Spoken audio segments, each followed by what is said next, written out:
Apesar de a monarquia francesa ser muitas vezes datada no século V, a existência da França como país costuma ser fixada no século IX com o Tratado de Verdun, em 843, que definiu a partida do Império Franco de Carlos Magno nas porções ocidental, central e oriental. A parte ocidental formou o país que viria a ser conhecido como França. Posteriormente, ocorreu a centralização da monarquia francesa. Em 987, o poder francês passou às mãos da dinastia Capetinga, iniciado por Hugo Capet. Os monarcas capetinhos buscaram submeter os senhores feudais e a igreja ao poder do rei. Alguns desses reis acabaram se destacando, como Filipe Augusto estabeleceu a cobrança de impostos para pagar um exército mercenário, vendeu cartas de franquia a diversas cidades, permitiu que os servos pagassem suas obrigações em moeda, livrando-os das obrigações com seus senhores, e nomeou juristas para elaborar leis e funcionários para fazê-las cumprir.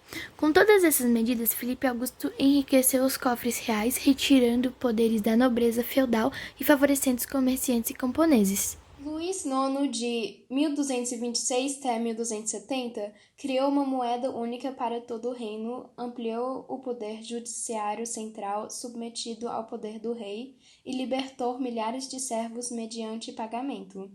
Famoso por sua humildade e conhecido como milagroso, foi canonizado com o nome de São Luís após sua participação em 2 cruzadas.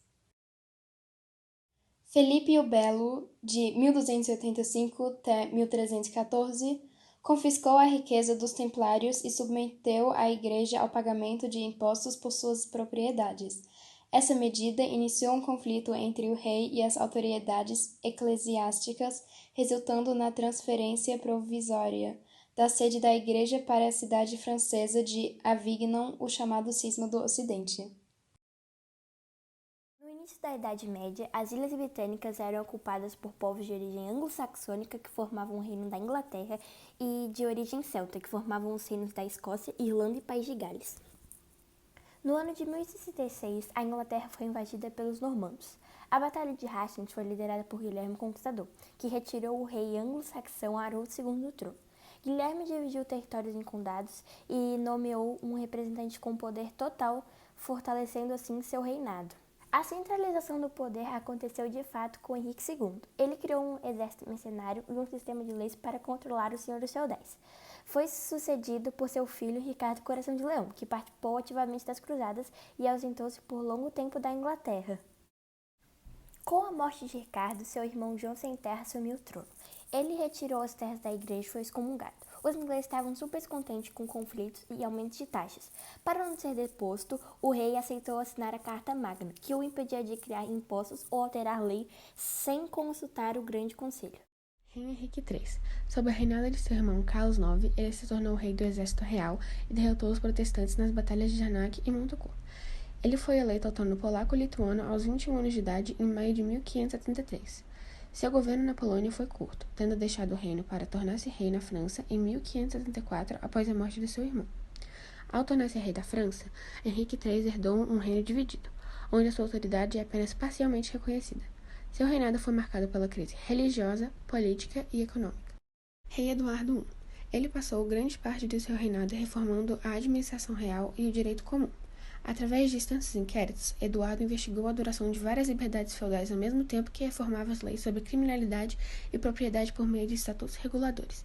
Porém, cada vez mais, o rei focou sua atenção em assuntos militares. Rei Eduardo II. Ele dividiu o parlamento em 2 câmaras. Câmara dos Lordes, ele representava o clero e os nobres. Câmara dos Comuns, representava o povo. A Guerra dos 100 Anos foi um conflito iniciado em 1337, quando o trono francês precisou de um herdeiro direto após a morte de Carlos IV, que não havia deixado herdeiros. Então, o rei britânico Eduardo III, sobrinho de Carlos IV, reivindicou o direito de unificar as coroas inglesa e francesa, dando início à Guerra dos 100 Anos. Somente em 1453 foi assinada a paz. Carlos VII passou a governar a França e acabou com pretensões inglesas de dominar o país. Iniciada em 1455, a Guerra das Duas Rosas foi uma guerra civil, que ocorreu pela disputa do trono inglês entre 2 importantes famílias britânicas: Lancaster, simbolizada por uma rosa vermelha, e York, simbolizada por uma rosa branca. As 2 famílias lutavam pelo direito de escolher um rei para a Inglaterra. A situação foi resolvida em 1485, quando ficou definido que o rei Henrique VII seria o novo rei da Inglaterra. A crise do século XIV foi marcada por milhões de mortes, problemas econômicos e revoltas sociais, ocorridas em toda a Europa. A guerra entre França e Inglaterra resultou nas lavouras sendo destruídas e, como consequência, a fome tomou conta de várias regiões. Esse foi um dos piores momentos da história da Europa.